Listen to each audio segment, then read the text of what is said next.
გამარჯობათ, თუ კი ორგანიზაცია წევრებს არავითარ ანაზღაურებას არ აძლევს. რა არის მიზეზი მათი ამ ორგანიზაციის წევრობისა? რა აჩერებთ მათ? მათ აჩერებთ დიდი მიზიდულობა თავიდან, რომ აი როგორი მომენტია, იცი? ესეთ კითხვას და მე როდესაც ადამიანებს ვაჩერებდით, აი არ გინატრიათ ისეთ საზოგადოებაზე, სადაც აი ადამიანებს ერთმანეთი უყვართ, ყველა ერთმანეთს ეხმარება, ყველა ერთმანეთს უհიმის. როდესაც იეჰოვას მოწმეები მოდიან თქვენთან, გესაუბრებიან სიყვარულზე, სიხარულზე, ოჯახურ ბედნიერებაზე, ერთობაზე.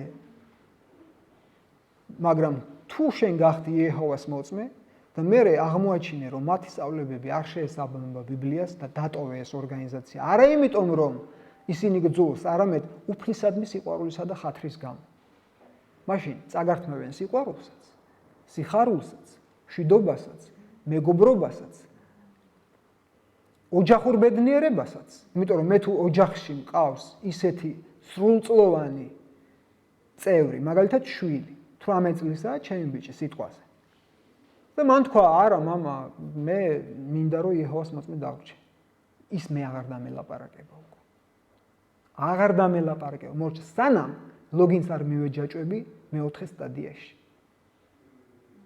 თუ ეს სიყვარულია, აი ხო ამბობდნენ ჩვენ ყველაზე მაგარი სიყვარულია, ჩვენ ყველაზე ზნეობრივი ვართ და ჩვენ ნაყოფებიო, რომ და არის თქვენი ნაყოფები რა, თქვენი ნაყოფები რა არის? რა არის ჩემი ნაყოფები? უფალი მეუნება მარჯვენით რომ რამის გააკეთებ, მარცხენა მარიცოდეს.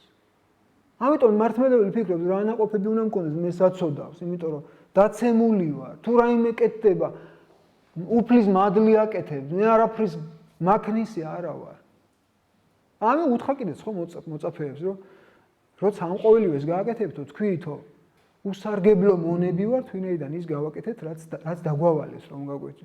ჩვენ თუ რაიმე გავაკეთეთ, ხო ვიცით ახლა მე კი არ დიდაქტიკურად კი არ ვამბობთ. ჩვენ კი არ ვაკეთებთ, ეს უფლის მადლი აკეთებს, ის აკეთებს, რომ ჩვენ რისი გამკეთებლებით ვართ, კი ვიცით. ამიტომ მართლმადიდებელი ესე ფიქრობს თავის წყალებში გაკეთებულზე, მე კი არა, ღმერთმა გააკეთა და რა ნაყოფი, რა უნდა გამოგიაშკარავ ახლა ზოგადად ვიტყვი, მართლმადიდებელი ეკლესია უდედმამო ბავშვებსაც ეხმარება, უამრავი მღვდელი ინახავს ზრუნველობა მოკლებულ ადამიანს. მაგრამ რა ვქნა, ახლა გამოვააშკარავო და სულ ამაზე ვილაპარაკო, რას ვაკეთებ და რას ვაკეთებ მეთქი? მწვენია ღმერთის. ეგენი სულ ამაზე არიანო, ჩვენ ამას ვაკეთებ, ჩვენ იმას ვაკეთებ, ჩვენი ნაყოფები ესეთია, ჩვენი ნაყოფები ისეთია. ახლა მართლმადიდებელი ეკლესია რას აკეთებს, იცი? თავის თავზე იღებს ძალიან დიდ პასუხისმგებლობას და ტვირთს. დიდი გაბედულებაა ეს, რომ იზოლაციას არ აკეთებს რა, მკვეთრად, რომ იცი, შენ ნომინალი მართლმადიდებელი ხარ, იმიტომ რომ ეკლესია მოინათლე და ეკლესიაში აღარ დადიხარ, იმიტომ რომ მაინც სიყვარულს უტოვებს იმ ადამიანს სიყვარულს რა, რომ იქნებ გონს მეეგო. და აქტიურ ეკლესიაში მოსიარულე მაზიერებელ ქრისტიან, ანუ არ ყოფს, ასე ვთქვა და ის მაინც და მაინც უყურებს იმას, ვინც იგინება, ვინც მრუშობს და აი მართლმადიდებელი ხო არის, ძმა, ხო ქვია, აი თქვენი ნაყოფები. ხო და ახლა ისეც რომ ვთქვა, უფალმა თქვა, აი თუ ამას იეჰოვას მოწმეები მოისმენენ, არ ვიცი თუ უყურებენ აქამდე. უფალმა თქვა ძალიან მოწმეებს აქვთ ეგეთი რაღაც, რომ მათ წარმოუდგინეთ, რომ ქრისტეს ეკლესიაში უნდა იყოს მხოლოდ და მხოლოდ სიწმინდე. არასწორია ეს. და უფალმა ეს გვითხრა გასაგებად ხორბლისა და ღვარდლის იგავში. როდესაც ბატონი წავიდა, ღამე მოვიდა, ბოროტი ჩათესა ღვარძლი. როდესაც ამოვიდა ხორბალი და ნაყოფი გამოიღო, ღვარძლმაც მაშინ იჩიჩინა თავი. მსახურები მიდიან ბატონთან და ეუბნებიან, რა ვქნათ უფალო, ბატონო, გავმარგლოთ? არა, პასუხია. დაუშვით აიზარდონ, რომ გამარგვლისას კეთილი ხორბალიც არ ამოგლიჯოთ და არ დააზიანოთ, გაუშვი ერთად იზარდონ, კის დროს ანგელოზები გამოარჩევენ. ერთად იზარდონ რას ნიშნავს? რომ ერთ გულიც და ორ გულიც, ასე ვთქვათ, ერთად არიან ესენი და ხშირად ღვარძლი, ასე ვთქვათ, სახელს უტეხს კეთილსაც, ერთგულსაც. ხო ასია? ახლა იუდას ორგულების გამო ხო ვერ ვიტყვით, რომ დანარჩენი მოწაფეებიც ესეთი იუდასნაირები იყვნენ. ხო ვერ ვიტყვით არა? მაგრამ ნუ აი ჯერ ის იოანე მოციქული ამბობს ძალიან მაგარ რაღაცას რა. ქალბატონისადმი წერილი რო არის თუ არ ვცდები მეორე თუ მესამე წერილი არის. ბოლოს შეეუბნება ეგ გვინდაო თქვენთან მოსვლა, მაგრამ განდიდების მსურველი დიოტრეფეო არ გვიშვებს ეკლესიაში. წარმოგიდგენიათ რა მდგომარეობაა.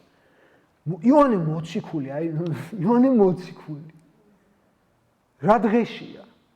მინდაო მოსულო თქვენთან ეკლესიაში, მაგრამ არის ვიღაც დიოტრეფე, რომელსაც თავის სახშია გახსნილი ეკლესია თუ რაღაცა, არ უშვებს იონე მოციქულს, არ უშვებს. რა ვქნა ახლა დიოტრეფეს ნაირებისგან შევქმნა პორტრეტი ზოგადად ქრისტიანულ ეკლესიაში მყოფი ადამიანებისა? თუ ხორბალიც დავინახო, ღარღმა იჩინა თავი. ეს იცი რას ნიშნავს, რომ თან ადამიანიც დაცემულია და სუცუც ხედავს, სუცუც. ჩვენ თვითონ არ ვიცით ეკლესიაში ცუდის დანახვა უცბად ვიცით, უამრავი კარგი ხდება და თომ არაფერი ვერ ავხედავთ. აი, იმიტომ რომ ეს დირე მაქვს თვალში. სხვის ბეწვს დავინახავ, დირეს ვერ ხედავ. და ისინიც ესე არიან რა.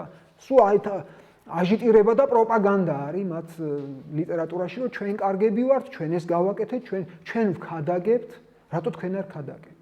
ერთ ამაზეც მინდოდა მე ლაპარაკ. არ უნდა იქადაგო ყველამდე, იმიტომ პასუხი არის ასეთი. რატო ამას ამბობს პავლე მოციქული 13 თავში კორინთელთა მიმართ? როცა ჩამოთვლის, ყველა მოციქულია? ყველა წინასწარმეტყველია? ყველას აქვს განკურნების ნიჭი? ყველას აქვს შეწევნის ნიჭი? ყველა ლაპარაკობს ენებზე? ყველა განმარტავს მას? არა, იმიტომ რომ არც ყველაა მოციქული, არც ყველაა წინასწარმეტყველი და არც ყველას აქვს შეწევნისა და კურნალობისა და ასე შემდეგ ნიჭი. იმიტომ რომ დაანაწილა ხო ღმერთმა ეს ნიჭები. ზოგს რა ნიჭი აქვს, ზოგს რა ნიჭი. და მე ყველა მქადაგებელია? არა, ამაზეც პასუხია. თუმცა მომიყვანია ხოლმე ბევრჯერ და ამაზე ვთქვეთ ხოლმე ხო, ბიჭო, მეთქი როგორ პალმოსული ამაზე არა და ეს რატო იმაშვები ეს? არა, იმიტომ რომ ეს დიდი პასუხისმგებლობაა, ანგელოზებს ეშლებათ და მე ვინა ვარ, რო არ შემეშალოს. და ქრისტემ 3 წელიწადნახევარი ასწავლა თავის მოწაფეებს, რა მომზადება გაატარა. რომ გაეშო წუთისოფელში. და იქ, 6 თვეში რაღაცას გაგატარებენ ისიც დამახინჯებულს და გაგიშვებენ. ერთი ბევრი მაგალითი მინდა რაც მე როგორი მომენტია ეს ყველამ უნდა იქადაგოს. წერია რომ უფალი მოწაფეებს გამოეცხადება და მათ შორის 70 მოწაფესაც და მოციქულებს და მოწაფეებს და ბოლო დავალებას აძლევს ამრიგად წადით მოიმოწაფეთ ყოველი ხალხი ასწავლეთ მათ ყოველივეს დაცვა რაც მე გამცეთ. ეს უთხრა მოწაფეებს რომლებიც უფლისგან განისწავლებოდნენ, უფლისგან. და მე ვისწავლე ბიბლია, ვისგან თქვენ ვერ წარმოიდგენთ. საშუალო სკოლა დამთავრებულისგან. შეიძლება ისე არ გამიგოთ რა ახლა ამპარტავობდა რაღაცა, მაგრამ ესე ვისწავლე. სომეხი ადამიანისგან, ყველა სომეხს პატივს ესე ნაციონალობაში არ ჩამომართოთ რუსულ ენაზე. ყოლა წარმოუდგენელი რაღაცა გავაკეთე. და ამას როგორ დაუშვებდი, მაგრამ ესეთ განწყობა არა რუსი, მე თუმეტეს მაშინ ისეთი განწყობები იყო, ზვიადი ახალი გადავარდნილი იყო და რა საშინელებები ხდებოდა, გახსოვთ? არანაირი თანადგომა არ იგრძნობოდა სხვა ნაციონალობებისგან ქართველთა გასაჭირის მიმართ. აი ესეთ პირობებში და ასეთი ადამიანისგან ვისწავლე ბიბლია. და ამ დროს უფალმა რამხელა მომზადება გაატარა მოწაფეებს. ეს ძალიან საპასუხისმგებლო საქმე. კაცო, ყველა ექიმთან მიდიხარ? ყველა ადამიანი მუცელი რო ამტკივდეს, ეხლა მაინც და მაინც ყველასთან მოვა? არ მოვალ, ხო წავალ ექიმ და ექიმებს შორისაც კი დავიწყებ ძებნას, კაია თუ ცუდია, გავიკითხავ. როგორი ექიმია? და მით უმეტეს შენ ადამიანის სულთანა გაქვს კავშირი და ადამიანის მარადიულ მომავალთანა გაქვს კავშირი. ისეთი მკურნალობა უნდა ჩაუტარო ადამიანს რა, რომ ამან მის მარადიულობაზე უნდა მოახდინოს გავლენა და ეს აი როგორი მომენტები მქონია ახლა მე ვიყავი სამსახურებრივი ზედამხედველი. ვინც ქადაგებს იმ ჯგუფს ხელმძღვანელობ რა. და ყველაზე სუსტები თავიდან ვინც არიან, გამყავდა ხოლმე რომ აი 3-ჯერ 4-ჯერ ენახათ რა როგორ შეიძლება საუბარი. აი როგორ ავთქვათ რა, ეხლა მაშინ თავმდაბალი უნდა ვიყო და არ უნდა მეგონოს რომ მე მჭეორმეტყველი ვარ, მე კარგად შემილია და ამასაც უფლის სული დაეხმარება მეთქი რა, ესე გამოვთქვა. მაგრამ აი როგორ სიტყვაზე ვერ აბავს რა და აი იმ ადამიანს კი არ უცოდინრობა, ცოდვა კი არ არის. ცოდვა ის არის, როდესაც ესეთ ადამიანს ამხელა ტვირთს კიდებ და ავალებ წადი და იქ ადაგეო. ეს არის ცოდვა. აი მე ვიცი ოჯახი, სადაც ქალი იყო იეჰოვას მოწმე, რომელსაც ყავდა ბავშვი ფსიქიური და ფიზიკური ნაკლი ჰქონდა რა ამ ბავშვს. ნუ როგორი ბავშვი იყო, იცი, რომ მივიდოდი ხოლმე მახსოვს. იქნებოდა სადღაც 10 წლის ესე. აი ოღონდ გაგეღიმა მისთვის რა. აი შემოგადნებოდა ისე სიამოვნებდა ეს პატარა ყურადღება, ადამიანური ყურადღება რა. აი ეს მოდა ჩვეულები რაღაც ნაკლი ჰქონდა რა. და მახსოვს რომ აი ამ სწორედ რომ ყველა მონა იქ ადაგოს და როგორი მომენტია იცი? აი ფსიქოლოგიური ზემოქმედების მეთოდია რომ არა მარტო ყველა მონა იქ ადაგოს, არამედ აკეთებ თუ არა შენ მაქსიმუმს იმისა რაც შენ შეგიძლია. ესეთი კითხვა არის დასმული და ამაზე მიდის ლაპარაკი. რას ნიშნავს ეს? და მე აი დღეს მაგალითად დამხმარე პიონერად მსახურობენ ამ თვეში და იციან გამოცხადება. ისედაც არიელ დავითაშვილი და ტაში დარბაზიდან. აი ეს გიორგი მაგალითად ტაში. აი ეს ლაშა ტაში. და ანუ ადამიანი როგორი ის არის, აი დაცემულია, აი სადღაც გულის კუნჭულში ქსიამოვნებს, ამ პარტავნება იკვებება ამით. რომ შენ გამოჩდი როგორც აქტიური. მიხვდი? მაგრამ აი ამას მოწმეები ვერ გრძნობენ.